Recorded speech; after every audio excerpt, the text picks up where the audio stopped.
Why? Why would you do this? What did she do to you that was so terrible? That you chose to murder her. You had no right to take her life. No right whatsoever. You have no right to breathe. Ashley is not breathing, therefore you should not be breathing. I pray you will never have peace, as you have chosen for our family, her friends, her boyfriend, to not have peace ever again. I hope what you did will replay in your mind over and over.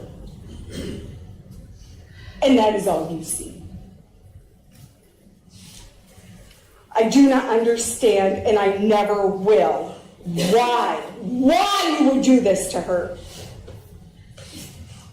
You will never tell me where she is, because you like to torment people. You like to hurt them. You enjoy it. Because if you didn't, you would have told us. You would have told us a long damn time ago. You didn't. You are a coward. I pray that while you are in prison, you will get what you deserve. I pray that you will never see the light of day again.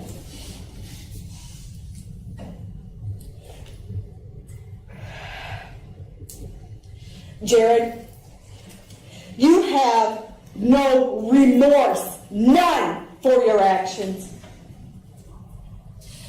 God will punish you more than anything I could ever do.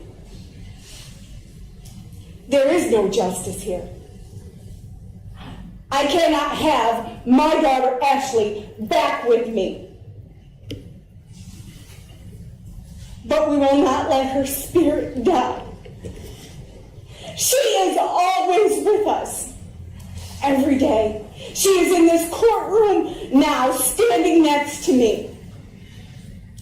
She was up here standing next to her dad, to her grandmother, to her brother, to her friend. She is here. And that is one thing you are never going to take from us, is Ashley's spirit.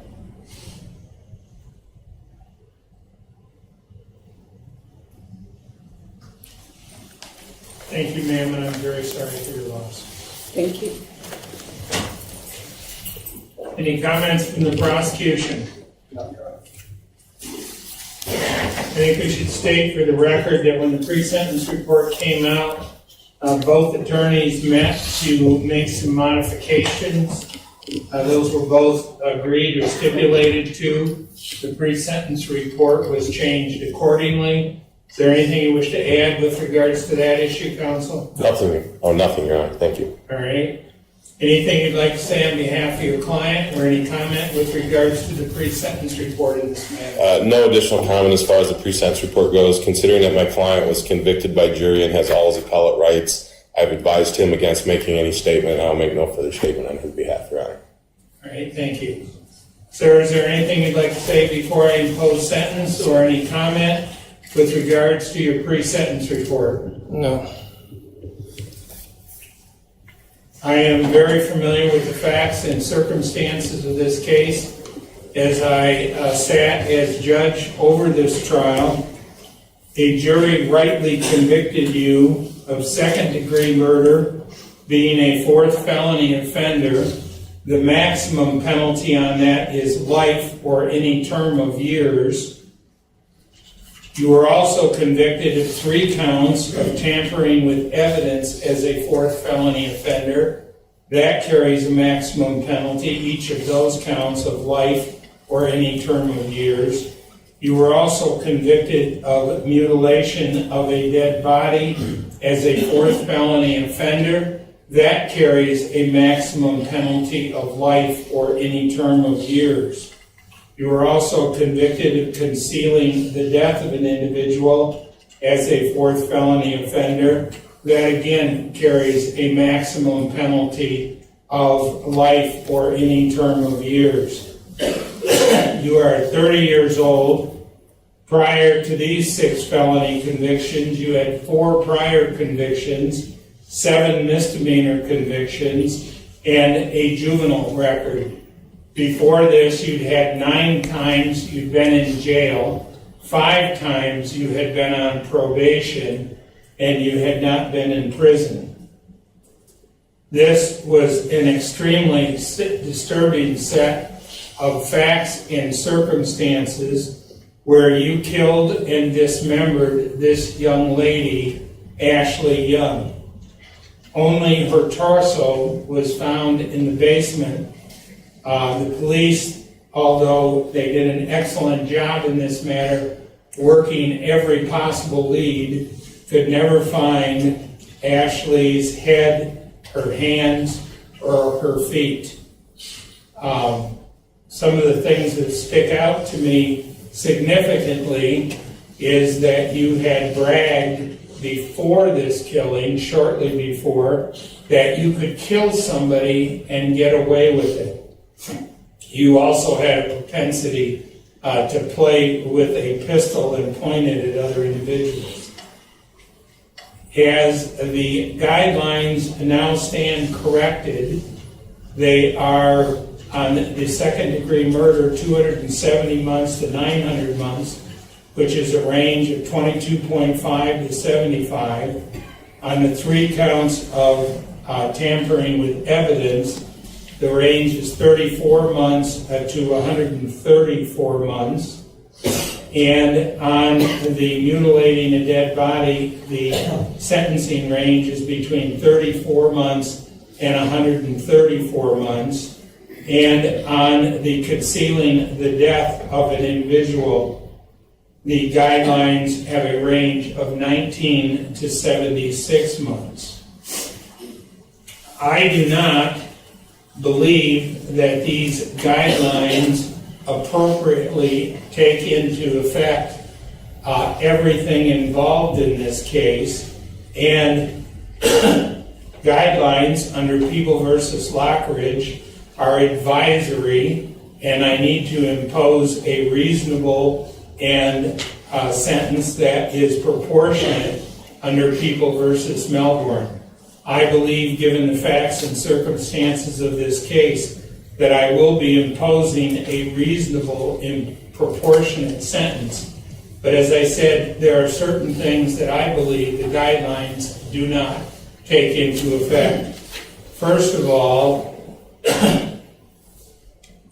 we do not specifically know exactly how Ashley was killed, and the guidelines under offense variable 1 vary whether someone is killed with a firearm or stabbed.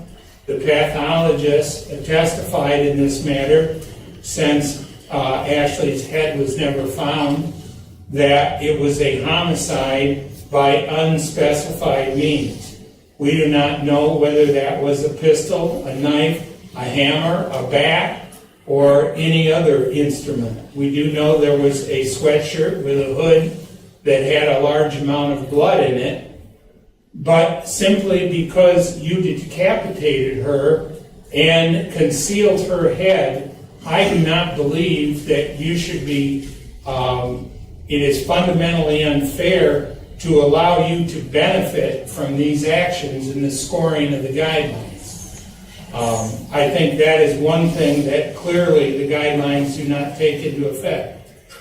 Also, I listened carefully at this trial. I had a number of pretrial motions, hearings.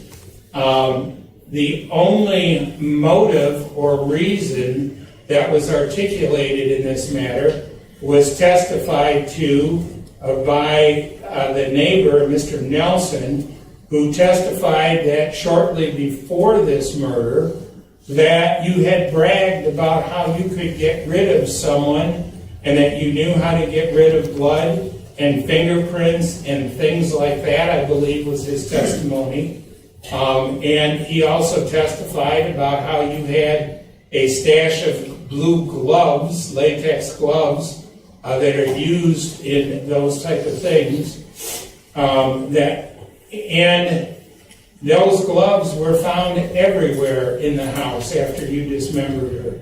They were even found on the street. You had gone to the store afterwards to get ammonia to try and alleviate blood or fingerprints or whatever. And this was a completely senseless killing. There was no reason to kill this young lady. There was no testimony that she was aggressive, or there was a fight, or this was a drug deal gone bad, or somebody was robbing someone. The only motive that was presented by a preponderance of the evidence was that you could kill somebody, and ultimately you did. And the guidelines do not take that into effect. It was clearly a senseless killing and mutilation. The guidelines do not take into effect also the few days after you committed this murder, all the lies and misrepresentations you made to Ashley's mother. The guidelines don't take those things into effect. And more significantly, the guidelines do not take into effect the level of brutality involved in this matter and your lack of compassion and total lack of remorse. Unfortunately, I have been doing this type of work for 34 years. I've been on the bench for 13 years. I personally have been involved in over 200 murder or death cases. This is, without question, the worst case that I have ever been involved in. What you did and what I saw in photographs was reprehensible and heinous. This goes beyond comprehension. For the jury to even have to see the limited number of pictures that I allowed in was just incomprehensible. And yet you sat during this trial, and even today, you make no comment. I know you have a right to not incriminate yourself. However, I observed you during the course of this trial, and you seemed at times to derive pleasure from the testimony in this trial that was at best described as gruesome. I am also stating for the Court of Appeals when they review this matter that I would impose the same sentence that I'm going to impose at this time that I think is proportional and reasonable, even if the sentencing guidelines were altered. I cannot impose life without any possibility of parole, as you were convicted as second-degree murder, not first-degree murder. As I said, your offenses carry life or any term of years. If I impose a life sentence, I am aware that you would be eligible after 15 years for parole. You, sir, in my mind, are a very evil individual. You are clearly a monster without any conscience whatsoever, and you are someone who is a danger to society and should never be allowed free. Accordingly, it is the sentence of this court with regards to the second-degree murder that you be committed to the Michigan Department of Corrections to serve a minimum of 100 years to a maximum of 200 years. I am purposely doing this so that you will not be eligible for parole until you are at least 130 years old. Thank you. Accordingly, with regards to the other charges, it is on the evidence tampering. You will serve concurrent terms on all 3 counts of 10 years to 100 years. With regards to the mutilation, you'll serve a concurrent term of 10 years to 100 years. With regards to the concealing of death, you'll serve a concurrent term of 6 years to 100 years. You're entitled to 312 days credit. There is $408 of state cost, $130 crime victim rights assessment, and $1,000 court costs. Accordingly, this is the final sentence of the court. You had a trial, you have a right to appeal, you have received your appellate information. Accordingly, this sentence is concluded. Take him to prison, please.